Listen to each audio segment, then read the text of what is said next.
ਵਾਹਿਗੁਰੂ ਜੀ ਕਾ ਖਾਲਸਾ, ਵਾਹਿਗੁਰੂ ਜੀ ਕੀ ਫਤਿਹ। ਸੋ ਸਾਧ ਸੰਗਤ ਜੀ, ਆਓ ਸਤਿਗੁਰਾਂ ਨੇ ਸਾਨੂੰ ਔਰ ਤੁਹਾਨੂੰ ਬਹੁਤ ਹੀ ਕਿਰਪਾ ਕੀਤੀ ਹੈ, ਜੋ ਕਿ ਆਪਾਂ ਖਾਲਸਾ ਪੰਥ ਤੇ ਲਾਹੌਰ ਸ਼ਹਿਰ ਇਤਿਹਾਸ ਦੇ ਨਾਲ ਆਪਾਂ ਜੁੜੇ ਹਾਂ। ਸੋ ਗੁਰੂ ਮਹਾਰਾਜ ਕਿਰਪਾ ਕਰਨ, ਸਾਨੂੰ ਇਸੇ ਤਰ੍ਹਾਂ ਹੀ ਗੁਰੂ ਇਤਿਹਾਸ ਦੇ ਨਾਲ ਤੇ ਨਾਲ ਹੀ ਸਾਨੂੰ ਗੁਰਬਾਣੀ ਦੇ ਨਾਲ, ਪੰਜਾਬੀ ਦੇ ਨਾਲ, ਸਾਡੇ ਪੰਜਾਬ ਦੇ ਨਾਲ, ਸਾਡੀ ਪੰਜਾਬੀ ਬੋਲੀ ਦੇ ਨਾਲ ਜੋੜ ਕੇ ਰੱਖਣ। ਸੋ ਮੈਂ ਸਾਰੀਆਂ ਸੰਗਤਾਂ ਨੂੰ ਬੇਨਤੀ ਕਰਾਂ ਕਿ ਆਪ ਜੀ ਦੇ ਨਿਮਾਣੇ ਜੇ ਸੇਵਾਦਾਰ ਵੱਲੋਂ ਇਤਿਹਾਸ ਸੁਣਾਇਆ ਜਾ ਰਿਹਾ ਹੈ ਗੁਰੂਆਂ ਦਾ, ਸਾਡੇ ਪੰਜਾਬੀਆਂ ਦਾ, ਮਹਾਂਪੁਰਸ਼ਾਂ ਦਾ, ਯੋਧਿਆਂ ਸੂਰਮਿਆਂ ਦਾ। ਸੋ ਅਨੇਕਾਂ ਪ੍ਰਕਾਰ ਦੀਆਂ ਗਲਤੀਆਂ ਹੋ ਜਾਂਦੀਆਂ ਹਨ, ਭੁੱਲਾਂ ਹੋ ਜਾਂਦੀਆਂ ਹਨ। ਸੋ ਆਪ ਜੀ ਨੇ ਕਿਰਪਾ ਕਰਨੀ, ਮਾਫ ਕਰ ਦੇਣਾ, ਅੱਗੋਂ ਸਮਤ ਬਖਸ਼ਣੀ, ਦੱਸ ਦੇਣਾ। ਆਪ ਜੀ ਨੇ ਕੋਈ ਮੈਸੇਜ ਕਰ ਦੇਣਾ ਕਿ ਜੇ ਕੋਈ ਗਲਤ ਬਚਨ ਹੋ ਜਾਂਦਾ ਵਿੱਚ, ਤਾਂ ਅੱਗੋਂ ਵਾਸਤਾ ਆਪਾਂ ਠੀਕ ਕਰਨ ਦਾ ਯਤਨ ਕਰਾਂਗੇ। ਸੋ ਹੁਣ ਗੁਰੂ ਪੰਜਵੇਂ ਪਾਤਸ਼ਾਹ ਤੋਂ ਬਾਅਦ ਫਿਰ ਜਦੋਂ ਛੇਵੇਂ ਗੁਰੂ ਹਰਗੋਬਿੰਦ ਜੀ ਮਹਾਰਾਜ ਆਏ ਤੇ ਉਹਨਾਂ ਵੱਲੋਂ ਫਿਰ ਫੌਜਾਂ ਇਕੱਠੀਆਂ ਕਰਨੀਆਂ ਸ਼ੁਰੂ ਕਰ ਦਿੱਤੀਆਂ ਤੇ ਹੋਰ ਜਿਹੜੇ ਗੁਰੂ ਘਰ ਦੇ ਵਿੱਚ ਰਹਿਣ ਵਾਲੇ ਸਨ, ਮਸੰਦ ਸਨ ਕਹਿ ਲਓ, ਜਾਂ ਉੱਥੇ ਦੇ ਜਿਹੜੇ ਸੇਵਾਦਾਰ ਸਨ, ਉਹਨਾਂ ਵੱਲੋਂ ਹੀ ਸਤਿਗੁਰਾਂ ਦੀ ਫਿਰ ਨਿੰਦਿਆ ਕਰਨੀ ਸ਼ੁਰੂ ਕਰਤੀ। ਕਿਉਂਕਿ ਇੱਕ ਤੇ ਗੁਰੂ ਸਾਹਿਬ ਸ਼ਿਕਾਰ ਖੇਡਣ ਜਾਂਦੇ ਸਨ, ਫਿਰ ਖੇਡਾਂ ਕਰਾਉਂਦੇ ਸਨ, ਘੋਲ ਕਰਾਉਂਦੇ ਸਨ, ਕੁਸ਼ਤੀਆਂ ਕਰਾਉਂਦੇ ਸਨ, ਦੌੜਾਂ ਕਰਾਉਂਦੇ ਸਨ, ਨੇਜਾਬਾਜ਼ੀ, ਤਲਵਾਰ, ਹੋਰ ਕਈ ਮੁਕਾਬਲੇ ਕਰਾਉਣੇ ਸਤਿਗੁਰਾਂ ਨੇ। ਅਤੇ ਫਿਰ ਇੱਕ ਉਹ ਗੱਲ ਹੋਈ ਨਾਲ ਹੀ, ਜੋ ਪਹਿੰਦੇ ਖਾਂ ਸੀ, ਗੁਰੂ ਸਾਹਿਬ ਨੇ ਉਹਨੂੰ ਪਠਾਣਾਂ ਦੇ ਮੁੰਡੇ ਨੂੰ ਆਪਣੀ ਫੌਜ ਵਿੱਚ ਰੱਖਿਆ ਹੋਇਆ ਸੀ। ਫੌਜ ਵਿੱਚ ਵੀ ਇੱਦਾਂ ਰੱਖਿਆ ਜਿਸ ਤਰ੍ਹਾਂ ਆਪਣੇ ਪੁੱਤਰਾਂ ਨੂੰ ਰੱਖਦੇ ਸਨ, ਪਿਆਰ ਕਰਦੇ ਸਨ, ਉਹਨੂੰ ਬੜਾ ਪਿਆਰ ਕਰਦੇ ਸਨ ਪਹਿੰਦੇ ਖਾਂ ਨੂੰ। ਸੋ ਇਸ ਤਰ੍ਹਾਂ ਗੁਰੂ ਜੀ ਦੀ ਫਿਰ ਕਾਫੀ ਲੋਕ ਇੱਧਰ ਉੱਧਰ ਦੀਆਂ ਗੱਲਾਂ ਕਰਨ ਲੱਗੇ, ਨਿੰਦਿਆ ਕਰਨ ਲੱਗੇ। ਫਿਰ ਬਾਬਾ ਬੁੱਢਾ ਜੀ ਤੇ ਭਾਈ ਗੁਰਦਾਸ ਜੀ ਗੁਰੂ ਜੀ ਨੂੰ ਫਿਰ ਜਾ ਕੇ ਮਿਲੇ ਤੇ ਬੇਨਤੀ ਕੀਤੀ ਕਿ ਮਹਾਰਾਜ, ਇਸ ਤਰ੍ਹਾਂ ਸੰਗਤਾਂ ਤੇ ਮਸੰਦ ਬਹੁਤ ਨਿੰਦਿਆ ਕਰਦੇ ਹਨ, ਤੰਗ ਆ ਗਏ ਹਾਂ। ਤੇ ਭਾਈ ਗੁਰਦਾਸ ਜੀ, ਬਾਬਾ ਬੁੱਢਾ ਜੀ ਬੇਨਤੀ ਕਰਨ ਲੱਗੇ ਕਿ ਬਾਬਾ ਜੀ, ਇਹ ਨਿੰਦਿਆ ਸੁਣ ਕੇ ਸਾਡੇ ਜੋ ਸਿੱਖ ਹਨ, ਉਹ ਜਿਹੜੇ ਨਿੰਦਿਆ ਕਰਦੇ ਹਨ, ਕਈ ਵਾਰੀ ਉਹਨਾਂ ਦੇ ਨਾਲ ਲੜਾਈ ਝਗੜਾ ਵੀ ਕਰਨ ਨੂੰ ਤਿਆਰ ਹੋ ਜਾਂਦੇ ਹਨ, ਕਰ ਵੀ ਲੈਂਦੇ ਹਨ ਕਈ ਤੇ। ਸੋ ਗੁਰੂ ਸਾਹਿਬ ਨੇ ਤਸੱਲੀ ਦਿੱਤੀ, ਬਾਬਾ ਜੀ ਨੇ ਉਹਨਾਂ ਨੂੰ ਤਸੱਲੀ ਦਿੱਤੀ ਕਿ ਤੁਸੀਂ ਕਿਸ ਕਿਸਮ ਦੀ ਚਿੰਤਾ ਨਾ ਕਰੋ। ਬਾਬਾ ਜੀ ਕਹਿਣ ਲੱਗੇ ਸਿੱਖਾਂ ਨੂੰ ਕਿ ਤੁਸੀਂ ਚਿੰਤਾ ਨਾ ਕਰੋ, ਗੁਰੂ ਸਾਹਿਬ ਸਮਰੱਥ ਹਨ, ਉਹ ਸਾਰਾ ਕੁਝ ਜਾਣਦੇ ਹਨ। ਪਰ ਗੁਰੂ ਸਾਹਿਬ ਤੇ ਇਹ ਆਉਣ ਵਾਲੇ ਸਮੇਂ ਦੀ ਤਿਆਰੀ ਕਰ ਰਹੇ ਸਨ, ਸਾਡੇ ਵਰਗੇ ਲੋਕਾਂ ਨੂੰ ਨਹੀਂ ਪਤਾ ਸੀ। ਤਾਂ ਤੇ ਉਹ ਗੁਰੂ ਸਾਹਿਬ ਦੀ ਨਿੰਦਿਆ ਕਰਨੀ ਲੱਗੇ ਹੋਏ ਸਨ ਕਿ ਇਹਨਾਂ ਨੇ ਤਾਂ ਜੀ ਸ਼ਿਕਾਰੀ ਕੁੱਤੇ ਰੱਖੇ ਹਨ, ਸ਼ਿਕਾਰ ਖੇਡਣ ਜਾਂਦੇ ਹਨ ਤੇ ਰੋਜ਼ ਘੋੜ ਸਵਾਰੀ ਕਰਦੇ ਹਨ, ਨਗਾਰਾ ਵਜਾਉਂਦੇ ਹਨ। ਇਹਨਾਂ ਨੇ 2 ਕਿਰਪਾਨਾਂ ਕਿਉਂ ਪਾਈਆਂ ਹਨ ਤੇ ਇਹਨਾਂ ਨੇ ਜੋ ਆਪਣਾ ਬਾਣਾ ਹੈ ਉਹ ਸ਼ਾਹੀ ਠਾਠ ਰਾਜਾ ਮਹਾਰਾਜਾ ਵਾਲਾ ਕਿਉਂ ਪਾਇਆ ਹੈ? ਕਿਉਂਕਿ ਸਾਨੂੰ ਤੇ ਉਹੀ ਸੰਤ ਚਾਹੀਦਾ, ਉਹੀ ਸਾਨੂੰ ਚਾਹੀਦਾ ਹੈ ਕੋਈ ਪ੍ਰਚਾਰਕ, ਕਿ ਵੀ ਜਿਹੜਾ ਕੱਪੜੇ ਸਾਦੇ ਪਾਵੇ ਤੇ ਸਾਡੇ ਕੋਲੇ ਜਿੱਦਾਂ ਦੇ ਮਰਜ਼ੀ ਪਾਏ ਹੋਣ। ਅਸੀਂ ਜਿਹੜੇ ਗੁਰੂ ਘਰ ਦੇ ਪ੍ਰਚਾਰਕ ਹਨ ਜਾਂ ਆਗੂ ਹਨ, ਜਾਂ ਉੱਥੇ ਸੰਗਤਾਂ ਨੂੰ ਜੋੜਨ ਵਾਲੇ ਹਨ, ਕੀਰਤਨ ਕਰਨ ਵਾਲੇ ਹਨ ਕਹਿ ਲਓ, ਜਾਂ ਕਥਾ ਕਰਨ ਵਾਲੇ ਹਨ, ਅਸੀਂ ਚਾਹੁੰਦੇ ਹਾਂ ਕਿ ਉਹ ਬਿਲਕੁਲ ਪਾਟੇ ਕੱਪੜਿਆਂ ਵਿੱਚ ਹੋਣੇ ਚਾਹੀਦੇ ਹਨ। ਕਿਉਂਕਿ ਸੰਗਤ ਭੇਟਾ ਦਿੰਦੀ ਹੈ ਗੁਰੂ ਸਾਹਿਬ ਨੂੰ, ਤੇ ਗੁਰੂ ਸਾਹਿਬ ਫਿਰ ਆਪ ਜਿਹੜੀ ਚੀਜ਼ ਨੂੰ ਮੌਜ ਹੁੰਦੀ ਹੈ, ਜੀ ਕਰਦਾ ਹੈ, ਪਹਿਨ ਲੈਂਦੇ ਹਨ, ਆਪ ਵਰਤ ਲੈਂਦੇ ਹਨ ਤੇ ਬਾਕੀ ਸਿੱਖਾਂ ਨੂੰ ਦੇ ਜਾਂਦੇ ਹਨ। ਪਹਿੰਦੇ ਖਾਂ ਨੂੰ ਵੀ ਘੋੜਾ ਦਿੱਤਾ, ਹੋਰ ਵੀ ਪੁਸ਼ਾਕਾਂ ਦਿੱਤੀਆਂ, ਬਾਜ ਵੀ ਦਿੱਤਾ ਗੁਰੂ ਸਾਹਿਬ ਨੇ। ਹੈ ਇਹ ਤੇ ਗੁਰੂ ਸਾਹਿਬ ਦੀ ਮੌਜ ਹੈ। ਤੇ ਫਿਰ ਗੁਰੂ ਸਾਹਿਬ ਨੂੰ ਬਾਬਾ ਬੁੱਢਾ ਜੀ ਨੇ ਬੇਨਤੀਆਂ ਕਰੀਆਂ ਕਿ ਮਹਾਰਾਜ ਸਿੱਖ ਬੜੀ ਨਿੰਦਿਆ ਕਰਦੇ ਹਨ, ਆਪ ਜੀ ਕਿਰਪਾ ਕਰੋ, ਤੁਸੀਂ ਘੱਟ ਦੀਆਂ ਜਾਣਦੇ ਹੋ।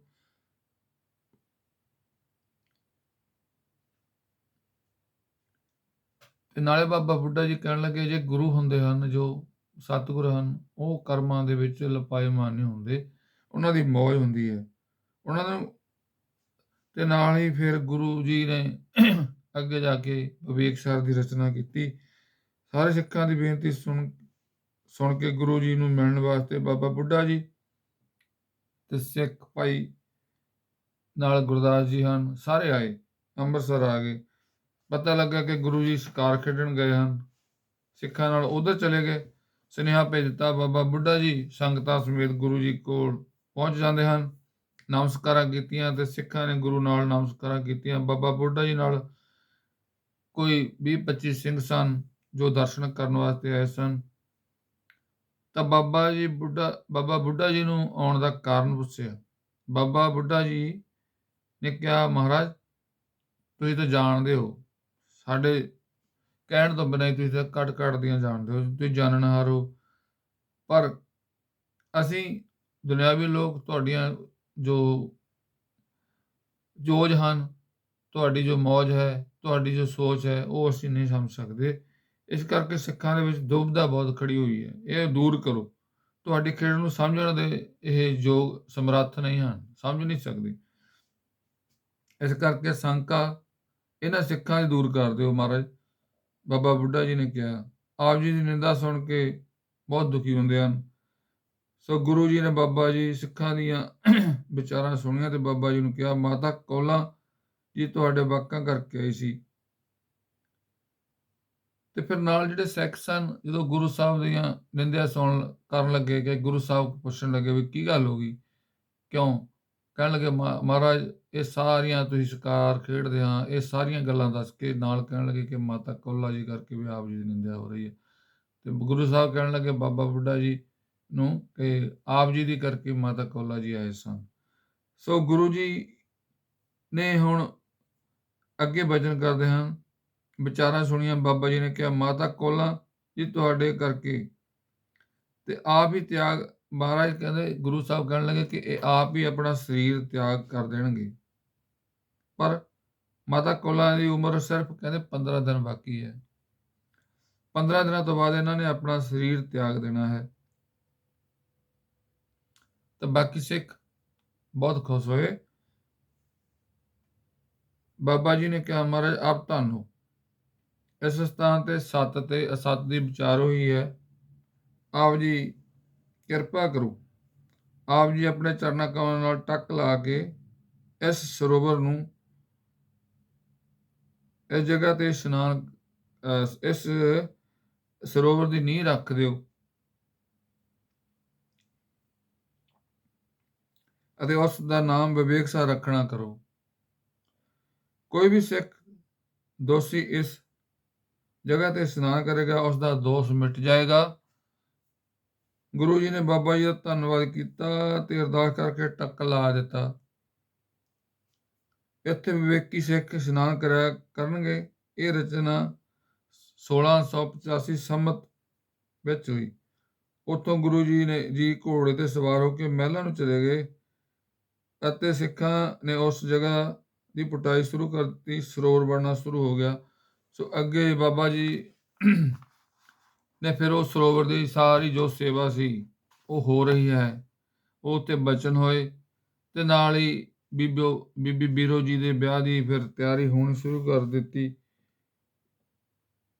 ਤੇ ਮਾਤਾ ਦਮੋਦਰੀ ਜੀ ਕਹਿਣ ਲੱਗੇ, ਗੁਰੂ ਮਹਾਰਾਜ ਜੀ ਨੂੰ ਅੱਗੇ ਬੇਨਤੀ ਕੀਤੀ ਕਿ ਦਮੋਦਰੀ ਹੁਣ ਇਹਨਾਂ ਦਾ ਵਿਆਹ ਕੀਤਾ ਜਾਵੇ। ਬੀਬੀ ਦਮੋਦਰੀ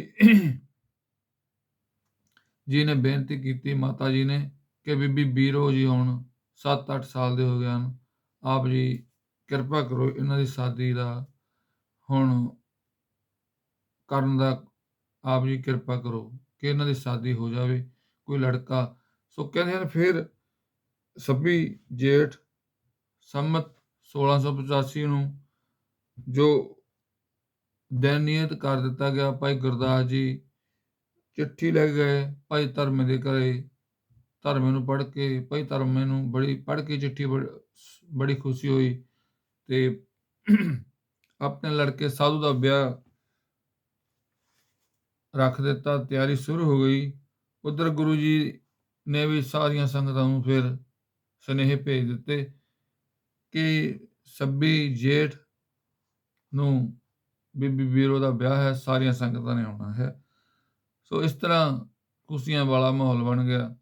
ਗੁਰੂ ਜੀ ਨੇ ਸਮਾਂ ਦੇਖਿਆ ਕਿ ਸਾਰੇ ਹਲਵਾਈ ਲਗਾ ਦਿੱਤੇ। ਉੱਥੇ ਤਰ੍ਹਾਂ ਤਰ੍ਹਾਂ ਦੇ ਪਕਵਾਨ, ਮਠਿਆਈਆਂ ਤਿਆਰ ਹੋਣ ਲੱਗੀਆਂ।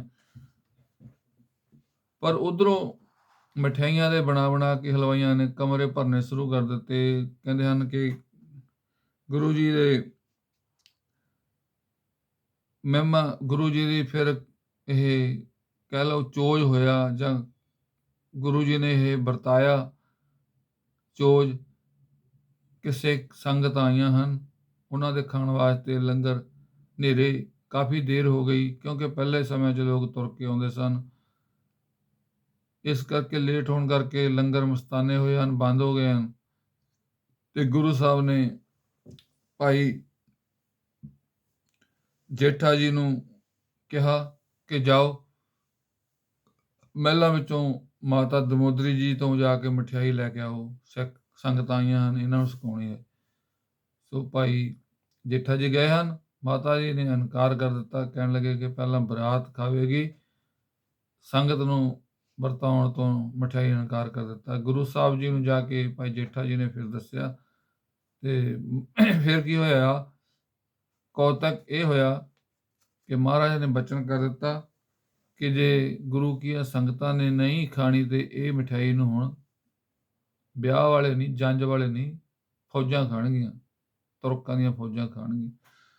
ਸੋ ਜਦੋਂ ਇਹ ਗੱਲ ਦਾ ਪਤਾ ਲੱਗਿਆ ਤਾਂ ਫਿਰ ਮਾਤਾ ਜੀ ਕਹਿਣ ਲੱਗੇ ਕਿ ਇਹ ਆਪ ਜੀ ਨੇ ਕੀ ਵਚਨ ਕਰ ਦਿੱਤਾ ਮਹਾਰਾਜ, ਇਹ ਤੇ ਆਪ ਜੀ ਨੇ ਬਹੁਤ ਚਿੰਤਾ ਵਾਲਾ ਵਚਨ ਕਰ ਦਿੱਤਾ। ਫਿਰ ਮਹਾਰਾਜ ਕਹਿਣ ਲੱਗੇ ਇਹ ਬਚਨ ਮੈਂ ਨਹੀਂ, ਇਹ ਗੁਰੂ ਨਾਨਕ ਨੇ ਕੀਤਾ ਹੈ, ਗੁਰੂ ਨਾਨਕ ਦੇ ਹੋਇਆ ਹੈ, ਇਹ ਬਚਨ ਇਦਾਂ ਹੀ ਹੋਵੇਗਾ। ਤੇ ਫਿਰ ਗੁਰੂ ਸਾਹਿਬ ਨੇ ਜਿਹੜੀਆਂ ਸੰਗਤਾਂ ਆਈਆਂ ਸਨ ਉਹਨਾਂ ਵਾਸਤੇ ਕੜਾਹ ਪ੍ਰਸਾਦ ਬਣਾ ਕੇ ਆਪ ਛਕਾਇਆ, ਬਿਠਾਏ, ਆਪਣੇ ਬੈਠੇ, ਸਿੱਖਾਂ ਸੇਵਕਾਂ ਨੂੰ ਲਾਇਆ ਸੇਵਾ ਕਰਨ, ਤੇ ਜਲਦੀ ਲੰਗਰ ਤਿਆਰ ਕੀਤਾ। ਜਦ ਗੁਰੂ ਜੀ ਆਪਣੇ ਮਹਿਲਾਂ ਵਿੱਚ ਗਏ, ਫਿਰ ਮਾਤਾ ਜੀ ਨੇ ਇਹ ਸਾਰੀ ਗੱਲਬਾਤ ਗੁਰੂ ਜੀ ਅੱਗੇ ਰੱਖੀ ਕਿ ਮਹਾਰਾਜ ਹੁਣ ਕੀ ਕੀਤਾ ਜਾਵੇ, ਤੁਸੀਂ ਬਚਨ ਕਰ ਦਿੱਤਾ। ਤੇ ਗੁਰੂ ਸਾਹਿਬ ਕਹਿਣ ਲੱਗੇ ਹੁਣ ਤੁਸੀਂ ਇਹ ਚਿੰਤਾ ਨਾ ਕਰੋ, ਇਹ ਹੋਵੇਗਾ ਤਾਂ ਇਦਾਂ ਹੀ, ਪਰ ਬੀਬੀ ਬੀਰੋ ਦਾ ਵਿਆਹ ਜ਼ਰੂਰ ਹੋਵੇਗਾ, ਇਹ ਵਿਆਹ ਦੀ ਨਾ ਚਿੰਤਾ ਕਰੋ। ਫਿਰ ਗੁਰੂ ਜੀ ਇੰਨੀ ਗੱਲ ਕਹਿ ਕੇ ਫਿਰ ਸ਼ਿਕਾਰ ਖੇਡਣ ਚਲੇ ਜਾਂਦੇ ਹਨ। ਇਹਨਾਂ ਦਿਨਾਂ ਵਿੱਚ ਬਾਦਸ਼ਾਹ ਵੀ ਸ਼ਾਹਜਹਾਂ ਦਿੱਲੀ ਤੋਂ ਲਾਹੌਰ ਆਇਆ ਹੋਇਆ ਸੀ, ਉਹ ਵੀ ਅੰਮ੍ਰਿਤਸਰ ਵੱਲੀ ਨੂੰ ਆ ਗਿਆ ਤੇ ਗੁਰੂ ਸਾਹਿਬ ਵੀ ਉੱਧਰ ਨੂੰ ਚਲੇ ਗਏ। ਉਹ ਇੱਕ ਰਾਤ ਉਸਨੇ ਆਪਣੇ ਉੱਤੇ ਤੰਬੂ ਲਗਾ ਕੇ ਆਰਾਮ ਕੀਤਾ। ਦੂਸਰੇ ਦਿਨ ਫਿਰ ਸ਼ਿਕਾਰ ਖੇਡਣ ਲੱਗੇ ਤੇ ਉਧਰ ਗੁਰੂ ਸਾਹਿਬ ਵੀ ਚਲੇ ਗਏ ਹਨ। ਇੱਕ ਫਿਰ ਬਾਜ ਗੁਰੂ ਸਾਹਿਬ ਜੀ ਨੇ ਰੱਖਿਆ ਹੋਇਆ ਸੀ ਤੇ ਬਾਦਸ਼ਾਹ ਕੋਲੇ ਵੀ ਚਿੱਟਾ ਬਾਜ਼ ਸੀ। ਕੁਦਰਤ ਦੀ ਖੇਡ, ਬਾਦਸ਼ਾਹ ਨੇ ਜਿਹੜੇ ਬਾਦਸ਼ਾਹ ਦੇ ਨਾਲ ਸ਼ਿਕਾਰੀ ਸਨ, ਫੌਜਾਂ ਸਨ, ਉਹਨਾਂ ਦੇ ਨਾਲ ਐਹਲਕਾਰ ਸਨ, ਇੱਕ ਸੁਰਖਾਬ ਦੇਖੀ ਤੇ ਉਹਦੇ ਮਗਰ ਬਾਦਸ਼ਾਹ ਦਾ ਜੋ ਬਾਜ਼ ਸੀ ਉਹ ਲਗਾ ਦਿੱਤਾ। ਤੇ ਸਿੱਖਾਂ ਨੇ ਵੀ ਗੁਰੂ ਸਾਹਿਬ ਦਾ ਜੋ ਬਾਜ਼ ਸੀ ਉਹ ਲਗਾ ਦਿੱਤਾ। ਉਹਨੇ ਕੀ ਕੀਤਾ, ਬਾਦਸ਼ਾਹ ਦੇ ਜਿਹੜਾ ਬਾਜ਼ ਸੀ ਉਹਨੂੰ ਫੜ ਕੇ ਥੱਲੇ ਸੱਟ ਲਿਆ ਤੇ ਪਕੜ ਲਿਆ, ਤੇ ਸਿੱਖਾਂ ਨੇ ਜਾ ਕੇ ਬਾਦਸ਼ਾਹ ਦਾ ਬਾਜ਼ ਪਕੜ ਲਿਆ, ਗੁਰੂ ਸਾਹਿਬ ਨੂੰ ਲਿਆ ਕੇ ਦਿੱਤਾ। ਗੁਰੂ ਸਾਹਿਬ ਨੇ ਬਾਜ਼ ਚਿੱਟਾ ਹੋਣ ਕਰਕੇ ਬੜਾ ਸੋਹਣਾ ਲੱਗਿਆ, ਬੜੇ ਪ੍ਰਸੰਨ ਹੋਏ ਕਿ ਇਹ ਬਾਜ਼ ਤੇ ਬੜਾ ਵਧੀਆ ਹੈ, ਇਹ ਰੱਖਿਆ ਜਾਵੇ। ਗੁਰੂ ਸਾਹਿਬ ਜਦੋਂ ਗਏ, ਸ਼ਿਕਾਰੀ ਲੱਭਦੇ ਬਾਦਸ਼ਾਹ ਦੇ ਬੰਦੇ ਗਏ ਤੇ ਗੁਰੂ ਸਾਹਿਬ ਉਹ ਬਾਜ਼ ਨੂੰ ਆਪਣੇ ਹੱਥ ਤੇ ਲੈ ਕੇ ਬੈਠੇ ਹੋਏ ਹਨ, ਦੇਖਦੇ ਹਨ ਕਿ ਬੜਾ ਸੁੰਦਰ ਬਾਜ਼ ਹੈ। ਜਾ ਕੇ ਸ਼ਿਕਾਰੀਆਂ ਨੇ ਕਿਹਾ, ਮਿੰਟ ਇੱਕ ਤੇ ਪਛਾਣ ਲਿਆ ਕਿ ਸਾਡਾ ਬਾਜ਼ ਹੈ। ਤੇ ਗੁਰੂ ਸਾਹਿਬ ਕਹਿਣ ਲੱਗੇ, ਭਾਈ ਇਹ ਬਾਜ਼ ਅਸੀਂ ਚੋਰੀ ਨਹੀਂ ਕੀਤਾ, ਨਾ ਤੇ ਅਸੀਂ ਕਿਸੇ ਦੇ ਘਰੋਂ ਚੋਰੀ ਕੀਤਾ ਹੈ ਤੇ ਨਾ ਅਸੀਂ ਫੜਿਆ ਹੈ। ਇਹ ਸਾਡੇ ਬਾਜ ਨੇ ਇਹਨੂੰ ਸੱਟ ਲਿਆ, ਇਹਨੂੰ ਪਕੜ ਲਿਆ ਹੈ, ਥੱਲੇ ਗਿਰਾ ਦਿੱਤਾ, ਉੱਡਦੇ ਉੱਡਦੇ ਨੇ ਥੱਲੇ ਧਰਤੀ ਤੇ ਪਟਕ ਕੇ ਮਾਰਿਆ ਹੈ ਤੇ ਹੁਣ ਇਹ ਬਾਜ ਸਾਡਾ ਹੋ ਗਿਆ ਹੈ, ਅਸੀਂ ਹੁਣ ਨਹੀਂ ਦੇਵਾਂਗੇ। ਤੇ ਕਹਿਣ ਲੱਗੇ ਮਹਾਰਾਜ ਸਾਨੂੰ ਦਿਓ, ਇਹ ਗੱਲ ਵਧੂਗੀ, ਬਾਅਦ ਸਾਨੂੰ ਪਤਾ ਲੱਗੇਗਾ, ਤੁਹਾਡੇ ਤੇ ਨਾਰਾਜ਼ ਹੋਵੇਗਾ, ਤੁਹਾਡੇ ਤੇ ਇਤਰਾਜ਼ ਕਰਿਆ ਜਾਵੇਗਾ। ਗੁਰੂ ਸਾਹਿਬ ਕਹਿਣ ਲੱਗੇ ਨਹੀਂ, ਇਹ ਬਾਜ ਹੁਣ ਸਾਡੇ ਕੋਲੇ ਰਹੇਗਾ। ਇਸ ਤਰ੍ਹਾਂ ਹੀ ਜਾ ਕੇ ਜਿਹੜੇ ਸ਼ਿਕਾਰੀ ਸਨ, ਅਹਿਲਕਾਰ ਸਨ, ਉਹਨਾਂ ਨੇ ਜਾ ਕੇ ਬਾਜ ਸਾਨੂੰ ਦੱਸਤਾ ਕਿ ਗੁਰੂ ਸਾਹਿਬ ਤੇ ਆਵਾਜ਼ ਦੇਣ ਤੋਂ ਇਨਕਾਰ ਕਰਦੇ ਹਨ, ਉਹਨਾਂ ਨੇ ਤੁਹਾਡਾ ਬਾਜ ਪਕੜ ਲਿਆ ਮਹਾਰਾਜ। ਸੋ ਫਿਰ ਇਸ ਤਰ੍ਹਾਂ ਗੁਰੂ ਸਾਹਿਬ ਦੀ ਨਾ ਕਰਨ ਦੀ ਦੇਰ ਸੀ, ਉਹਨਾਂ ਨੇ ਜਾ ਕੇ ਬਾਅਦ ਸਾਨੂੰ ਹੋਰ ਭੜਕਾ ਦਿੱਤਾ ਤੇ ਕਾਫੀ ਮਿਹਨਤਾਂ ਕੀਤੀਆਂ। ਕਹਿਣ ਲੱਗੇ ਅਸੀਂ ਤਾਂ ਗੁਰੂ ਸਾਹਿਬ ਨੇ ਸਾਨੂੰ ਬਾਜ ਨਹੀਂ ਦਿੱਤਾ, ਹੁਣ ਮਿਲੇਗਾ ਵੀ ਨਹੀਂ। ਗੁਰੂ ਸਾਹਿਬ ਕਹਿਣ ਲੱਗੇ ਅਸੀਂ ਇਹ ਬਾਜ ਨਹੀਂ ਹੁਣ ਦੇਵਾਂਗੇ। ਸਾਫ਼-ਸਾਫ਼ ਕਹਿ ਲਈਏ ਵੀ ਦੋ ਗੱਲਾਂ, ਦੋ ਟੁਕਾਂ ਦੇ ਵਿੱਚ ਸਤਿਗੁਰਾਂ ਨੇ ਇਨਕਾਰ ਕਰ ਦਿੱਤਾ। ਫਿਰ ਗੁਰੂ ਸਾਹਿਬ ਦੇ ਉੱਤੇ ਫਿਰ ਫੌਜ ਬਾਦਸ਼ਾਹ ਨੇ ਚੜ੍ਹਾ ਦਿੱਤੀ, ਫੌਜ ਭੇਜ ਦਿੱਤੀ। ਇਹ ਗੁਰੂ ਜੀ ਬਾਰੇ ਇਹ ਖਬਰ ਸੁਣ ਕੇ ਬਾਦਸ਼ਾਹ ਬਹੁਤ ਬੇਚੈਨ ਹੋ ਗਿਆ, ਪਰੇਸ਼ਾਨ ਹੋ ਗਿਆ, ਗੁੱਸੇ ਵਿੱਚ ਆ ਗਿਆ। ਉਸਨੇ ਆਪਣੇ ਇੱਕ ਖਾਸ ਅਹਿਲਕਾਰ ਜਰਨੈਲ, ਜੋ ਕਿ ਬਹੁਤ ਤਕੜਾ ਸੀ, ਮੁਖਲਿਸ ਖਾਂ, ਉਹ 7000 ਫੌਜ ਲੈ ਕੇ ਸਤਿਗੁਰਾਂ ਤੇ ਚੜ੍ਹਾਈ ਕਰ ਦਿੱਤੀ। ਉਹ ਫਿਰ ਲਾਹੌਰ ਤੋਂ ਨਗਾਰੇ ਤੌਂਸੇ ਵਜਾਉਂਦਾ ਹੋਇਆ, ਲੁੱਟ ਖਸੁੱਟ ਕਰਦਾ ਹੋਇਆ, ਜਿਹੜਾ ਮੂਹਰੇ ਆ ਗਿਆ ਉਹਨੂੰ ਮਾਰਤਾ, ਲੁੱਟ ਲਿਆ। ਫੌਜਾਂ ਇਹੀ ਕੰਮ ਕਰਦੀਆਂ ਹੁੰਦੀਆਂ ਸੀ। ਜਿਹੜੇ ਸਿੱਖ ਹਨ, ਇਕੱਲੇ ਉਹਨਾਂ ਦੀ ਜਿਹੜੀ ਗੁਰੂ ਸਾਹਿਬ ਦੀ ਫੌਜ ਹੁੰਦੀ ਸੀ, ਸਿੱਖਾਂ ਦੀ ਫੌਜ ਹੁੰਦੀ ਸੀ, ਉਹ ਕਿਸੇ ਦੇ ਨਾਲ ਨਾ ਤੇ ਕਿਸੇ ਧੀ ਭੈਣ ਦੀ ਬੇਇੱਜ਼ਤੀ ਕਰਦੀ ਸੀ ਤੇ ਨਾ ਕਿਸੇ ਦਾ ਗਹਿਣਾ ਗੱਟਾ ਲੁੱਟਦੀ ਸੀ, ਨਾ ਬੱਚਿਆਂ ਨੂੰ, ਨਾ ਬਜ਼ੁਰਗਾਂ ਨੂੰ, ਕਿਸੇ ਨੂੰ ਕੋਈ ਉਹ ਪਰੇਸ਼ਾਨ ਨਹੀਂ ਕਰਦੀ ਸੀ, ਨਾ ਕਿਸੇ ਦਾ ਕੋਈ ਲੁੱਟਦੀ ਸੀ। ਜੋ ਕੋਈ ਚੀਜ਼ ਲੈਂਦੇ ਸਨ ਉਹ ਮੁੱਲ ਲੈਂਦੇ ਸਨ, ਪੈਸੇ ਦਿੰਦੇ ਸਨ, ਕਿਉਂਕਿ ਸਿੱਖਾਂ ਦੀ ਜਿਹੜੀ ਫੌਜ ਸੀ ਉਹ ਬੜੇ ਲੋਕ ਉਹਨਾਂ ਦੇ ਸਾਥ ਦਿੰਦੇ ਸਨ, ਬੜੇ ਖੁਸ਼ ਸਨ ਕਿ ਇਹ ਗੁਰੂ ਕੇ ਸਿੱਖ ਹਨ, ਇਹ ਕਿਸੇ ਦਾ ਨੁਕਸਾਨ ਨਹੀਂ ਕਰਦੇ। ਜੋ ਘੋੜਿਆਂ ਨੂੰ ਦਾਣਾ ਵੀ ਲੈਂਦੇ ਸਨ ਜਾਂ ਹੋਰ ਵੀ ਕੋਈ ਕੱਖ ਪੱਠਾ ਲੈ ਕੇ ਆਉਂਦਾ ਸੀ, ਉਹਨੂੰ ਪੈਸੇ ਦਿੰਦੇ ਸਨ, ਉਹਨੂੰ ਕਹਿੰਦੇ ਸਨ ਭਾਈ ਤੂੰ ਮਿਹਨਤ ਕੀਤੀ ਹੈ, ਬੱਚੇ ਪਾਲਣਾ, ਕਿਸ਼ਤੀ ਫਰੀ ਨਹੀਂ। ਸੋ ਗੁਰੂ ਜੀ ਨੇ ਫਿਰ ਇਹ ਗੱਲ ਸੁਣ ਕੇ ਕਿ ਫੌਜ ਆ ਰਹੀ ਹੈ, ਉੱਥੋਂ ਸਿੱਖਾਂ ਨੇ ਚਿੱਠੀ ਪਾ ਦਿੱਤੀ ਲਾਹੌਰ ਤੋਂ ਕਿ ਜੋ ਬਾਦਸ਼ਾਹ ਦਾ ਜਰਨੈਲ ਹੈ, ਖਾਸ ਬੰਦਾ ਮੁਖਲਿਸ ਖਾਂ, ਉਹ 7000 ਫੌਜ ਲੈ ਕੇ ਗੁਰੂ ਜੀ ਆਪ ਜੀ ਵੱਲ ਨੂੰ ਆ ਰਿਹਾ ਹੈ। ਆਪ ਜੀ ਬਚਾਓ ਦੇ ਜੋ ਉਪਾਅ ਕਰਨੇ ਹਨ ਉਹ ਕਰੋ, ਆਪਣੇ ਬਚਾਅ ਵਾਸਤੇ ਯਤਨ ਕਰੋ। ਸੋ ਗੁਰੂ ਜੀ ਨੇ ਫਿਰ ਲੋਹਗੜ੍ਹ ਦਾ ਕਿਲ੍ਹਾ ਉਸਾਰਤਾ। ਉੱਥੇ ਕਹਿੰਦੇ ਹਨ ਉਸ ਤੋਂ ਬਾਅਦ ਗੁਰੂ ਜੀ ਨੇ ਸਭ ਸਿੱਖਾਂ ਨੂੰ ਹੁਕਮ ਦਿੱਤਾ ਕਿ ਜਲਦੀ ਆਓ। ਦਿਨ ਰਾਤ ਕਰਕੇ ਗੁਰੂ ਸਾਹਿਬ ਨੇ ਇੱਕ ਉੱਤੇ ਬੜੀ ਵੱਡੀ ਦੀਵਾਰ ਖੜੀ ਕਰ ਦਿੱਤੀ। ਜਦ ਤੁਰਕਾਂ ਦੀ ਸੈਨਾ ਆਵੇ ਅਤੇ ਤੋਪਾਂ ਚਲਾ ਕੇ ਤੁਰਕਾਂ ਵੈਰੀਆਂ ਦਾ ਨਾਸ਼ ਕਰ ਦੇਣਾ। ਸਿੱਖ ਹੈਰਾਨ ਹੋ ਕੇ ਪੁੱਛਣ ਲੱਗੇ ਮਹਾਰਾਜ ਸਾਡੇ ਕੋਲ ਕੋਈ ਤੋਪਾਂ ਤਾਂ ਹੈ ਨਹੀਂ, ਬੰਦੂਕਾਂ ਹੈ ਨਹੀਂ, ਆਪ ਜੀ ਇਹ ਕੀ ਵਚਨ ਕਰ ਰਹੇ ਹੋ, ਇਹ ਆਪ ਜੀ ਦਾ ਕੁਦਕ ਨਹੀਂ ਸਮਝਾਉਂਦੇ।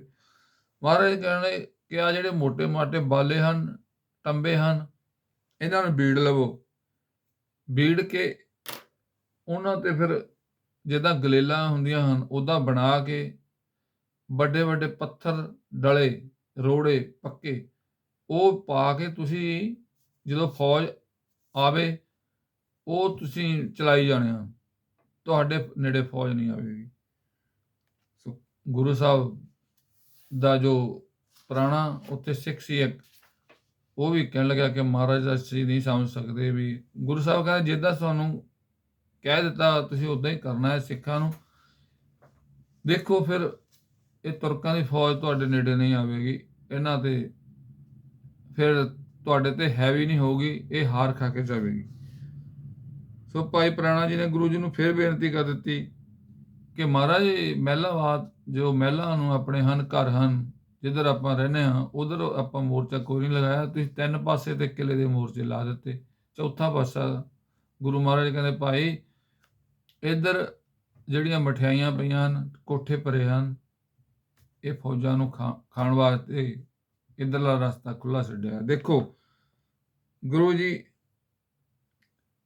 ਜੀ ਦੇਖੋ ਉਹਨਾਂ ਦੀ ਸੋਚ ਕਿੰਨੇ ਪਰਉਪਕਾਰੀ ਹਨ। ਕਹਿੰਦੇ ਉਹ ਭੁੱਖੀਆਂ ਹਨ, ਉਹਨਾਂ ਨੂੰ ਭਾਈ ਇਹ ਮਠਿਆਈਆਂ ਉਹ ਖਾਣਗੇ।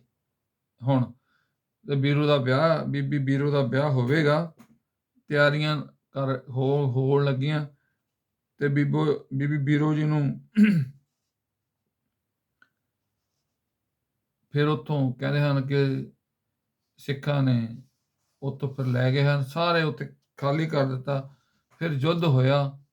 ਹੁਣ ਅਗਲੇ ਦਿਨ ਚੜ੍ਹਦੇ ਤੁਰਕਾਂ ਦੀਆਂ ਜੋ ਫੌਜਾਂ ਸਨ, ਅੰਮ੍ਰਿਤਸਰ ਸ਼ਹਿਰ ਉੱਤੇ ਹੱਲਾ ਬੋਲ ਦਿੱਤਾ।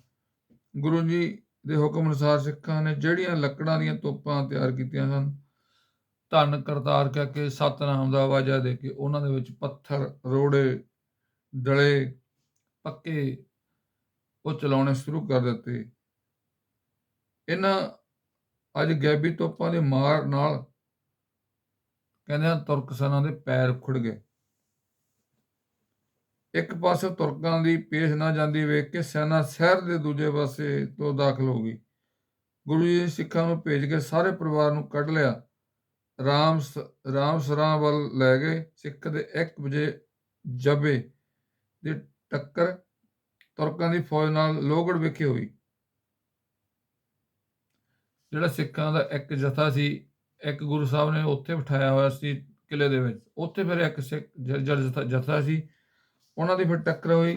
ਸਿੱਖਾਂ ਨੇ ਉਹਨਾਂ ਦੀ ਇੱਕ ਪਹਿਰ ਰਹਿੰਦਿਆਂ ਰਾਤ ਉਹਨਾਂ ਦੀ ਪੇਸ਼ ਨਹੀਂ ਜਾਣ ਦਿੱਤੀ। ਬਹੁਤ ਘਸਮਾਣ ਦੀ ਲੜਾਈ ਹੋਈ, ਯੁੱਧ ਹੋਇਆ। ਤੁਰਕ ਸੈਨਾ ਸ਼ਹਿਰ ਵਿੱਚ ਦਾਖਲ ਹੋ ਗਈ। ਇੱਕ ਜਥਾ ਸਿੱਖਾਂ ਦਾ ਨਾਲ ਲੈ ਕੇ ਗੁਰੂ ਜੀ ਰਾਮਸਰ ਪਹੁੰਚ ਗਏ। ਸਾਰਾ ਪਰਿਵਾਰ ਰਾਮਸਰਾਂ ਵਿੱਚ ਪਹੁੰਚ ਚੁੱਕਿਆ ਸੀ, ਪਰ ਬੀਬੀ ਬੀਰੋ ਮਹਿਲਾਂ ਵਿੱਚ ਰਹਿ ਗਈ। ਉੱਥੇ ਉਹਨਾਂ ਨੇ ਕਮਰਾ ਬੰਦ ਕਰਕੇ ਅੰਦਰ ਬੈਠੇ ਸਨ। ਫਿਰ ਉੱਥੇ ਸਿੱਖ ਗਏ। ਇੱਕ ਸਿੱਖ ਸਿੰਘੇ ਪ੍ਰੋਤ ਨੇ ਜਾ ਕੇ ਗੁਰੂ ਸਾਹਿਬ ਦੇ ਜੋ ਬੱਚੀ ਸਨ, ਬੀਬੀ ਬੀਰੋ, ਉਹਨਾਂ ਨੂੰ ਫਿਰ ਆਪਣੇ ਨਾਲ ਲੈ ਕੇ ਆਉਂਦਾ। ਹੋਰ ਉਹਨਾਂ ਦੇ ਨਾਲ ਸਿੱਖ ਸਨ ਤੇ ਉਹਨਾਂ ਨੇ ਆਵਾਜ਼ ਸੁਣ ਕੇ ਅੰਦਰੋਂ ਬੀਬੀ ਬੀਰੋ ਜੀ ਨੇ ਆਵਾਜ਼ ਦਿੱਤੀ, ਘੋੜੇ ਤੇ ਆਓ ਬੈਠੋ, ਤੇ ਗੁਰੂ ਸਾਹਿਬ ਕੋਲ ਪਹੁੰਚ ਗਏ। ਮਾਤਾ ਕੌਲਾਂ ਜੀ ਨੂੰ ਫਿਰ ਗੁਰੂ ਜੀ ਨੇ 2-4 ਸਿੱਖਾਂ ਨਾਲ ਕਰਤਾਰਪੁਰ ਭੇਜ ਦਿੱਤਾ। ਇੱਕ ਸਿੱਖ ਦੇ ਜਥੇ ਨਾਲ ਗੁਰੂ ਜੀ ਨੇ 3 ਮਾਤਾਵਾਂ ਨੂੰ, ਬੱਚਿਆਂ ਨੂੰ, ਬੀਬੀ ਬੀਰੋ ਨੂੰ ਝੁਮਾਲ ਪਹੁੰਚਾ ਦਿੱਤਾ। ਕਿਹਾ ਕਿ ਕੱਲ ਸਵੇਰੇ ਬੀਬੀ ਦਾ ਵਿਆਹ ਵੀ ਉੱਥੇ ਹੀ ਕਰਾਂਗੇ। ਇਸ ਤਰ੍ਹਾਂ ਸਾਰੇ ਪਰਿਵਾਰ ਨੂੰ ਸੁਰੱਖਿਅਤ ਜਗ੍ਹਾ ਤੇ ਭੇਜ ਕੇ ਗੁਰੂ ਜੀ ਨੇ ਜੋਸ਼ ਵਿੱਚ ਆ ਕੇ ਤਿਆਰੀਆਂ ਕਰਕੇ ਤੁਰਕਾਂ ਦੇ ਬੈਰੀ ਦਲ ਦੇ ਸਾਹਮਣੇ ਯੁੱਧ ਕਰਨ ਲਈ ਆ ਗਏ। ਇੱਕ ਪਾਸੇ ਭਾਈ ਪੁਰਾਣਾ ਪੈਂਦੇ ਖਾਂ ਤੇ ਦੂਸਰੇ ਪਾਸੇ ਭਾਈ ਜੇਠਾ ਤੇ ਭਾਈ ਬਿਧੀ ਚੰਦ ਜੀ ਆਪਣੀਆਂ ਤਲਵਾਰਾਂ ਧੂ ਕੇ ਫਿਰ ਮੈਦਾਨ ਵਿੱਚ ਨਿੱਤਰ ਕੇ ਖੰਡਾ ਖੜਕਾਤਾ, ਬੈਰੀਆਂ ਦੀ ਵਾਢੀ ਕਰਨ ਲੱਗ ਪਏ। ਤੀਸਰੇ ਪਾਸੇ ਤੋਪਾਂ ਨਾਲ, ਬੰਦੂਕਾਂ ਨਾਲ ਬੈਰੀਆਂ ਨੂੰ ਮੱਕੀ ਦੇ ਦਾਣਿਆਂ ਵਾਂਗੂ ਲੱਗੇ ਭੁੰਨਣ।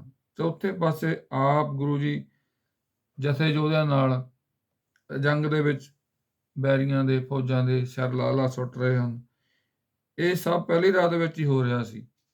ਬੈਰੀਆਂ ਨੂੰ ਕੁਝ ਸਮਾਂ ਨਹੀਂ ਸੀ, ਸਮਝ ਨਹੀਂ ਉਹਨਾਂ ਨੂੰ ਆ ਰਹੀ ਸੀ ਕਿ ਗੁਰੂ ਜੀ ਨੇ ਕਿਹੜੇ ਵਕਤ ਇੰਨੀ ਫੌਜ ਤਿਆਰ ਕਰ ਲਈ, ਜੋ ਕਿ ਸਾਈ ਸੈਨਾ ਦੇ ਆਹੂ ਲਾ ਕੇ ਰੱਖੀ ਜਾਂਦੀ ਹੈ। ਜਿਹੜਾ ਜਰਨੈਲ ਸੀ ਫੌਜ ਦਾ, ਸ਼ਾਹੀ ਫੌਜ ਦਾ, ਬਾਦਸ਼ਾਹ ਜੀ ਫੌਜ ਦਾ, ਫੌਜ ਬਹੁਤ ਗਿਣਤੀ ਵਿੱਚ ਜਾਨੀ ਨੁਕਸਾਨ ਹੋ ਗਿਆ ਸੀ। ਉਹ ਦੇਖ ਕੇ ਗੁਰੂ ਜੀ ਦੇ ਦਲ ਬੈਰੀਆਂ ਨਾਲ ਲੜਦੇ ਲੜਦੇ ਸ਼ਹਿਰੋਂ ਬਾਹਰ ਨਿਕਲ ਗਏ, ਤਰਨ ਵਾਲੇ ਪਾਸੇ ਆ ਗਏ। ਜਿਹੜਾ ਜਰਨੈਲ ਸੀ ਮੁਖਲਿਸ ਖਾਂ, ਉਸ ਦੇ 1000 ਫੌਜ ਹੀ ਬਚੇ ਸਨ। ਉਹ ਜਰਨੈਲ ਦੇ ਨਾਲ 1000 ਸਿਪਾਹੀ ਸਨ। ਹੋਰ ਤੇ ਸਾਰੇ ਖਿੰਡ ਖੁੰਡ ਗਏ ਸਨ, ਕੁਝ ਮਾਰੇ ਗਏ ਸਨ, ਕੁਝ ਫੱਟੜ ਹੋ ਗਏ ਸਨ। ਗੁਰੂ ਜੀ ਤੇ ਸਿੱਖ ਉਹਨਾਂ ਨਾਲ ਲੜਦੇ ਚੱਬੇ ਪਿੰਡ ਦੀ ਜੂਹ ਵਿੱਚ ਪਹੁੰਚ ਗਏ। ਉੱਥੇ ਦੋਹਾਂ ਪਾਸਿਆਂ ਦਾ ਡਟ ਕੇ ਮੁਕਾਬਲਾ ਹੋਇਆ। ਬਹੁਤ ਤਲਵਾਰਾਂ ਤੇ ਬਰਛਾਂ ਦੇ ਬਾਰ ਹੋ ਰਹੇ ਸਨ। ਉਸ ਲੜਾਈ ਵਿੱਚ ਬੇਗਿਣਤ ਹੀ ਸਾਈ ਸੈਨਾ ਦੀ ਫੌਜ ਮਾਰੀ ਗਈ। ਜਿਹੜਾ ਜਰਨੈਲ ਸੀ ਮੁਖਲਿਸ ਖਾਂ, ਲੜਦਾ ਗੁਰੂ ਜੀ ਅੱਗੇ ਆ ਗਿਆ। ਗੁਰੂ ਜੀ ਨੇ ਇੱਕ ਤਲਵਾਰ ਦੇ ਨਾਲ ਜਰਨੈਲ ਦੇ 2 ਟੋਟੇ ਕਰਕੇ ਧਰਤੀ ਤੇ ਢੇਰੀ ਕਰ ਦਿੱਤਾ। ਉਹਦੀ ਲਾਸ਼ 2 ਟੁਕੜਿਆਂ ਵਿੱਚ ਧਰਤੀ ਤੇ ਡਿੱਗੀ ਹੋਈ ਦੇਖ ਕੇ ਜਿਹੜੀਆਂ ਸ਼ਾਹੀ ਫੌਜਾਂ ਸਨ ਉਹਨਾਂ ਨੂੰ ਵੀ ਭੱਜਣਾ ਪੈ ਗਈਆਂ। ਇੰਨੀ ਭਿਆਨਕ ਮੌਤ ਦੇਖ ਕੇ ਜੋ ਫੌਜ ਸੀ ਉਹ ਵੀ ਭੱਜ ਲਈ। ਉਹਨਾਂ ਦੇ ਹੌਸਲੇ ਢੇਰੀ ਹੋ ਗਏ। ਉਹ ਫਿਰ ਥੱਕ ਹਾਰ ਗਏ, ਆਪਣੀਆਂ ਜਾਨਾਂ ਬਚਾਉਂਦੇ ਹੋਏ ਮੈਦਾਨ ਛੱਡ ਕੇ ਭੱਜ ਗਏ। ਗੁਰੂ ਜੀ ਦੀ ਜਿੱਤ ਹੋਈ। ਸਿੱਖਾਂ ਨੇ ਜਿੱਤ ਦੇ ਜੈਕਾਰੇ ਛੱਡੇ। ਥੋੜ੍ਹੀ ਹੀ ਦੇਰ ਵਿੱਚ ਤੁਰਕਾਂ ਦੀਆਂ ਲਾਸ਼ਾਂ ਦੇ ਢੇਰ ਲੱਗ ਗਏ। ਬਾਕੀ ਮੈਦਾਨ ਖਾਲੀ ਹੋ ਗਿਆ। ਇਸ ਤੋਂ ਉਪਰੰਤ ਗੁਰੂ ਜੀ ਨੇ ਕੁਝ ਸਿੱਖਾਂ ਦੀ ਜ਼ਿੰਮੇਵਾਰੀ ਲਾ ਦਿੱਤੀ ਕਿ ਫੱਟੜਾਂ ਦੀ ਸੰਭਾਲ ਕੀਤੀ ਜਾਏ। ਜਿਹੜੇ ਸਿੱਖ ਸ਼ਹੀਦ ਹੋਏ ਸਨ ਫੌਜਾਂ, ਉਹਨਾਂ ਦੀਆਂ ਲਾਸ਼ਾਂ ਇਕੱਠੀਆਂ ਕਰਕੇ ਲੋਹਗੜ੍ਹ ਅਤੇ ਸ਼ਹਿਰ ਦੇ ਹੋਏ ਸ਼ਹੀਦਾਂ ਉਹਨਾਂ ਨੂੰ ਫਿਰ ਲਾਸ਼ਾਂ ਇਕੱਠੀਆਂ ਕਰਵਾ ਕੇ ਜਿਹੜੀਆਂ ਬੀਬੀ ਬੀਰੋ ਜੀ ਦੇ ਵਿਆਹ ਵਾਸਤੇ ਲੱਕੜਾਂ ਇਕੱਠੀਆਂ ਕੀਤੀਆਂ ਸਨ ਬਾਲਣ, ਉਹਨਾਂ ਦੇ ਨਾਲ ਫਿਰ ਉਹਨਾਂ ਦੇ ਜੋ ਅੰਤਮ ਕਿਰਿਆ ਸੀ, ਅੰਤਮ ਰਸਮ ਸੰਸਕਾਰ ਦੀ, ਉਹਨਾਂ ਨੂੰ ਫਿਰ ਅਗਨ ਭੇਟਾ ਕੀਤੀ ਗਈ। ਅੰਗੀਠਾ ਤਿਆਰ ਕਰਕੇ ਅੰਗੀਠੇ ਨੂੰ ਫਿਰ ਅਗਨ ਭੇਟ ਕਰਕੇ ਤੇ ਜੋ ਫੌਜ ਸੀ, ਸ਼ਾਹੀ ਫੌਜਾਂ ਤੁਰਕ ਸਨ, ਮੁਸਲਮਾਨ ਸਨ, ਉਹਨਾਂ ਨੂੰ ਫਿਰ ਉਹਨਾਂ ਦੇ ਧਰਮ ਦੀ ਰੀਤੀ ਦੇ ਅਨੁਸਾਰ ਉਹਨਾਂ ਨੂੰ ਫਿਰ ਦਫਨਾਇਆ ਗਿਆ। ਇਹ ਯੁੱਧ 24 ਜੇਠ ਨੂੰ ਇੱਕ ਪਹਿਰ ਰਾਤ ਗਈ ਆਰੰਭ ਹੋਇਆ ਤੇ 25 ਜੇਠ ਸੰਮਤ 1685 ਨੂੰ ਦੁਪਹਿਰ ਤੱਕ ਇਸ ਦੀ ਸਮਾਪਤੀ ਕਰ ਦਿੱਤੀ। ਇਸ ਯੁੱਧ ਵਿੱਚ ਗੁਰੂ ਜੀ ਦੇ ਸੂਰਮੇ ਨਿਹਾਲੂ, ਤਲੋਕਾ, ਪ੍ਰੋਹਤ ਅਤੇ ਤੋਤਾ ਆਦਿ ਕਈ ਸੂਰਮੇ ਸਿੱਖ ਸ਼ਹੀਦੀਆਂ ਪ੍ਰਾਪਤ ਕਰ ਗਏ। ਕੁਝ ਸਿੱਖਾਂ ਦੀ ਜ਼ਿੰਮੇਵਾਰੀ ਲਾ ਕੇ ਗੁਰੂ ਜੀ 25 ਜੇਠ ਦੀ ਸੰਧਿਆ ਸਮੇਂ ਤੱਕ ਝਵਾਲ ਪਹੁੰਚ ਗਏ। ਝਵਾਲ ਪਹੁੰਚ ਕੇ ਗੁਰੂ ਜੀ ਨੇ 26 ਜੇਠ ਦੀ ਰਾਤ ਨੂੰ ਬੀਬੀ ਜੀ ਦੇ ਫੇਰੇ ਦੇ ਕੇ ਵਿਆਹ ਦੀ ਰਸਮ ਅਦਾ ਕੀਤੀ। ਚੱਬੇ ਪਿੰਡ ਦੀ ਜੂਹ ਵਿੱਚ ਜਿੱਥੇ ਇਹ ਭਾਰੀ ਯੁੱਧ ਹੋਇਆ, ਉਸ ਜਗ੍ਹਾ ਤੇ ਗੁਰਦੁਆਰਾ ਸੰਗਰਾਣਾ ਸਾਹਿਬ ਸੁਭਾਏਵਾਨ ਹੈ। ਉਸ ਜਗ੍ਹਾ ਤੇ ਹਰ ਸਾਲ ਵਿਸਾਖ ਦੀ ਪੂਰਨਮਾਸੀ ਦਾ ਮੇਲਾ ਲੱਗਦਾ ਹੈ। ਸ਼ਾਹਜਹਾਨ, ਉਸ ਦੀ ਸ਼ਾਹੀ ਫੌਜ, ਜਰਨੈਲ ਮੁਖਲਿਸ ਖਾਂ ਦੀ ਹਾਰ ਤੇ ਮਰਨ ਦੀ ਖਬਰ ਪਹੁੰਚਣੀ। ਹੁਣ ਬਾਦਸ਼ਾਹ ਕੋਲੇ ਉਹ ਖਬਰ ਪਹੁੰਚੀ ਕਿ ਜਿਹੜੇ ਜਰਨੈਲ ਭੇਜੇ ਸਨ ਤੁਸੀਂ, ਮੁਖਲਿਸ ਖਾਂ, ਉਹ ਮਾਰਿਆ ਗਿਆ ਹੈ ਤੇ ਤੁਹਾਡੀ ਜੋ ਫੌਜ ਹੈ ਉਹ ਵੀ ਮਾਰੀ ਗਈ ਹੈ। ਗੁਰੂ ਸਾਹਿਬ ਨੇ ਉਹਨਾਂ ਨੂੰ ਹਾਰ ਦੇ ਦਿੱਤੀ ਹੈ। ਇੰਨੀਆਂ ਗੱਲਾਂ ਸੁਣ ਕੇ ਕਹਿੰਦੇ ਹਨ ਕਿ ਉਹ ਜਿਹੜਾ ਉਹ ਦੱਸਿਆ ਫੌਜਾਂ ਨੇ ਜਾ ਕੇ, ਜਿਹੜੇ ਥੋੜੇ ਬਹੁਤੇ ਬਚ ਗਏ ਸਨ, ਕਹਿੰਦੇ ਸਾਨੂੰ ਏਦਾਂ ਜਾਪਿਆ ਕਿ ਇਹ ਲੋਹੇ ਦੀ ਕੰਧ ਹੈ।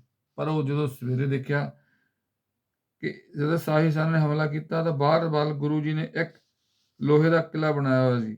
ਉਸ ਕਿਲ੍ਹੇ ਵਿੱਚੋਂ 2 ਤੋਪਾਂ ਦੇ ਬਾਰ ਸਾਡੇ ਤੇ ਹੋ ਰਹੇ ਸਨ। ਇਹਨਾਂ ਅੰਧਾ ਧੁੰਦ ਬਰੂਦ ਚੱਲਿਆ ਕਿ ਸਾਡੀ ਅੱਧੀ ਫੌਜ ਤਾਂ ਉੱਥੇ ਹੀ ਢੇਰੀ ਹੋ ਗਈ। ਇਸ ਤਰ੍ਹਾਂ ਲੱਗਦਾ ਸੀ ਕਿ ਸਾਡੀਆਂ ਤੋਪਾਂ ਦਾ ਕੁਝ ਵੀ ਅਸਰ ਉਸ ਕਿਲ੍ਹੇ ਤੇ ਨਹੀਂ ਸੀ ਹੋ ਰਿਹਾ। ਦਿਨ ਚੜ੍ਹਨ ਤੋਂ ਪਹਿਲਾਂ ਅਸੀਂ ਉੱਥੇ ਬਚ ਕੇ ਸ਼ਹਿਰ ਵਿੱਚ ਦਾਖਲ ਹੋ ਗਏ। ਜਦ ਗੁਰੂ ਕੇ ਮਹਿਲਾਂ ਵਿੱਚ ਆਏ ਤਾਂ ਉੱਥੇ ਕੋਈ ਨਹੀਂ ਸੀ, ਸਭ ਖਾਲੀ ਪਏ ਸਨ। ਅਸਾਂ ਉੱਥੇ ਗੁਰੂ ਦਾ ਬਹੁਤ ਸਾਰਾ ਸਮਾਨ ਲੁੱਟਿਆ, ਮਠਿਆਈਆਂ ਤੇ ਖਾਣ ਪੀਣ ਦਾ ਸਮਾਨ ਲੁੱਟਿਆ, ਪਰ ਅਸੀਂ ਸਮਝ ਗਏ ਕਿ ਗੁਰੂ ਇੱਥੇ ਸ਼ਾਹੀ ਸੈਨਾ ਦੇ ਡਰ ਨਾਲ ਨੱਠ ਗਿਆ ਹੈ। ਅਸੀਂ ਸਮਝਿਆ ਕਿ ਸਾਡੀ ਜਿੱਤ ਹੋ ਗਈ ਹੈ। ਇਹ ਜਿੱਤ ਦੀਆਂ ਖੁਸ਼ੀਆਂ ਮਨਾ ਰਹੇ ਸਾਂ ਕਿ ਦਿਨ ਚੜ੍ਹਦੇ ਸਾਰ ਗੁਰੂ ਜੀ ਨੇ 4 ਸਪੇਰੋਂ ਸਾਡੀ ਸੈਨਾ ਉੱਪਰ ਸਿੱਖਾਂ ਨਾਲ ਹਮਲਾ ਕਰ ਦਿੱਤਾ। ਅਜਿਹਾ ਭਿਆਨਕ ਯੁੱਧ ਕੀਤਾ ਕਿ 2 ਪਹਿਰਾਂ ਵਿੱਚ ਹੀ ਸਾਡੀ ਸੈਨਾ ਮਾਰ ਸੁੱਟੀ। ਜੋ ਸਾਡਾ ਜਰਨੈਲ ਸੀ ਮੁਖਲਿਸ ਖਾਂ, ਉਹ ਵੀ ਮਾਰਿਆ ਗਿਆ। ਪਰ ਗੁਰੂ ਪਾਸੋਂ ਦੇਖ ਕੇ ਸਭ ਹੈਰਾਨ ਸੀ। ਇੱਕ ਤਲਵਾਰ ਦੇ ਵਾਰ ਨਾਲ 2 ਹਿੱਸੇ ਕਰ ਦਿੱਤੇ ਜਰਨੈਲ ਦੇ। ਜੋ ਮੁਖਲਿਸ ਖਾਂ ਸੀ, ਬਾਦਸ਼ਾਹ ਨੂੰ ਉਹਨਾਂ ਦੇ ਜੋ ਬੰਦੇ ਦੱਸ ਰਹੇ ਸਨ ਫੌਜੀ, ਅਸੀਂ ਕੁਝ ਬਚ ਕੇ ਗਿਣਤੀ ਦੇ ਬੰਦੇ ਆਏ ਹਾਂ ਮਹਾਰਾਜ, ਅਸੀਂ ਤੇ ਉੱਥੇ ਮਾਰੇ ਜਾਣਾ ਸੀ। ਅਸੀਂ ਤੁਹਾਨੂੰ ਦੱਸਣ ਵਾਸਤੇ ਆਏ ਹਾਂ ਕਿ ਉੱਥੇ ਕੋਈ ਗੈਬੀ ਸ਼ਕਤੀ ਹੈ ਜਿਹੜੀ ਲੜਦੀ ਹੈ। ਸਾਨੂੰ ਤਾਂ ਸਮਝ ਨਹੀਂ ਆਉਂਦੀ ਉਹਨਾਂ ਨੇ ਕਿੱਦਾਂ ਸਾਡੇ ਨਾਲ ਜੰਗ ਯੁੱਧ ਕੀਤਾ। ਥੋੜ੍ਹੇ ਜਿਹੇ ਸਿੱਖ ਸਨ ਤੇ ਸਾਡੇ ਕਿੰਨੇ ਸੀ ਉਹਨਾਂ 'ਤੇ ਬਰੂਦ ਚਲਾਇਆ, ਗੋਲੀਆਂ ਚਲਾਈਆਂ, ਉਹਨਾਂ 'ਤੇ ਕੋਈ ਅਸਰ ਨਹੀਂ ਹੋਇਆ। ਇੱਕ ਹੋਰ ਵੀ ਹੈਰਾਨਗੀ ਦੀ ਗੱਲ ਵੇਖਣ ਵਿੱਚ ਆਈ। ਕਹਿਣ ਲੱਗੇ ਮਹਾਰਾਜ, ਲੋਹੇ ਦੀਆਂ ਦੀਵਾਰਾਂ ਵਾਲਾ ਕਿਲ੍ਹਾ ਸਾਨੂੰ ਰਾਤ ਨੂੰ ਦਿਖਾਈ ਦਿੰਦਾ ਸੀ। ਕਹਿੰਦਾ ਜਦੋਂ ਅਸੀਂ ਗਏ ਆ ਉਦੋਂ ਤੇ ਉਹ ਲੋਹੇ ਦਾ ਲੱਗਦਾ ਸੀ, ਪਰ ਅੱਜ ਜਦ ਦਿਨ ਚੜ੍ਹਿਆ ਤਾਂ ਕਿ ਉੱਚਾ ਟਿੱਲਾ ਇੱਕ ਮਿੱਟੀ ਦੀ ਕੱਚੀ ਕੰਧ ਹੀ ਸੀ। ਕਹਿੰਦੇ ਉਹ ਦਿਨੇ ਤੇ ਉਹ ਕੱਚੀ ਕੰਧ ਹੈ, ਦੇਖਣ ਨੂੰ ਹੈ, ਪਰ ਉਹ ਰਾਤ ਨੂੰ ਤੇ ਸਾਨੂੰ ਲੋਹੇ ਦਾ ਕਿਲ੍ਹਾ ਜਾਪਦਾ ਸੀ। ਜਦ ਅਸੀਂ ਇਸ ਦੇ ਅੰਦਰ ਗਏ ਤਾਂ ਤੋਪਾਂ ਦੇ ਜਾਂ ਬਰੂਦ ਨਹੀਂ ਸੀ, ਸਿਰਫ ਲੱਕੜੀ ਦੇ ਬੱਲੇ ਪਏ ਸੀ, ਟੰਬੇ, ਜਿਨ੍ਹਾਂ ਤੋਂ ਪਲੀਤੇ ਦੇ ਕੇ ਗੋਲੇ ਚਲਾਏ ਹੋਏ ਸਨ, ਜਿਨ੍ਹਾਂ ਨੂੰ ਅਸੀਂ ਗੋਲੇ ਸਮਝਦੇ ਸੀ। ਮਹਾਰਾਜ ਕਹਿੰਦੇ ਸੀ ਰਾਤ ਨੂੰ ਜਿਨ੍ਹਾਂ ਨੂੰ ਅਸੀਂ ਗੋਲੇ ਸਮਝਦੇ ਸੀ ਉਹ ਗੋਲੇ ਨਹੀਂ ਸੀ, ਉਹ ਤਾਂ ਇੱਟਾਂ ਬੱਟੇ ਸਨ, ਡਲੇ ਸਨ, ਪੱਥਰ ਸਨ। ਇਹੋ ਜਿਹੀ ਅਜੀਬ ਢੰਗ ਦੀ ਲੜਾਈ ਕਹਿੰਦੇ ਦੇਖ ਕੇ ਸਾਨੂੰ ਤੇ ਅਚੰਭਾ ਹੋ ਗਿਆ ਮਹਾਰਾਜ, ਅਤੇ ਨਾ ਕੋਈ ਲੜਾਈ ਕਦੀ ਇਹੋ ਜਿਹੀ ਸੁਣੀ ਆ ਤੇ ਨਾ ਕੋਈ ਹੋਈ ਆ ਤੇ ਨਾ ਕਦੇ ਦੇਖੀ ਆ, ਨਾ ਅਸੀਂ ਅੱਗੇ ਸੁਣਨੀ ਆ। ਇਹ ਤੇ ਲੜਾਈ ਪਤਾ ਨਹੀਂ, ਬਾਦਸ਼ਾਹ ਨੂੰ ਇਹ ਸਾਰੀਆਂ ਗੱਲਾਂ ਦੱਸੀਆਂ। ਬਾਦਸ਼ਾਹ ਫਿਰ ਆਪਣੀ ਇਤਨੀ ਵੱਡੀ ਤਾਕਤਵਰ 7000 ਫੌਜ ਤੇ 3 ਬਾਦਸ਼ਾਹ ਸਿਪਾਹ ਸਲਾਰ ਮੁਖਲਿਸ ਖਾਂ ਦੀ ਮੌਤ ਦਾ ਸੁਣ ਕੇ ਫਿਰ ਚਿੰਤਾ ਵਿੱਚ ਪੈ ਗਿਆ। ਬਾਦਸ਼ਾਹ ਨੇ ਜਦੋਂ ਦੇਖਿਆ ਵੀ ਮੇਰਾ ਜਰਨੈਲ ਵੀ ਮਾਰਿਆ ਗਿਆ ਤੇ ਫੌਜਾਂ ਵੀ ਮਾਰੀਆਂ ਗਈਆਂ, ਆ ਥੋੜੇ ਜਿਹੇ ਬੰਦੇ ਬਚੇ ਹਨ, ਮੇਰਾ ਕਿੰਨਾ ਨੁਕਸਾਨ ਹੋਇਆ। ਇਹ ਸਾਰੀ ਗੱਲ ਸੁਣ ਕੇ ਬਾਦਸ਼ਾਹ ਨੂੰ ਬੇਚੈਨੀ ਹੋ ਗਈ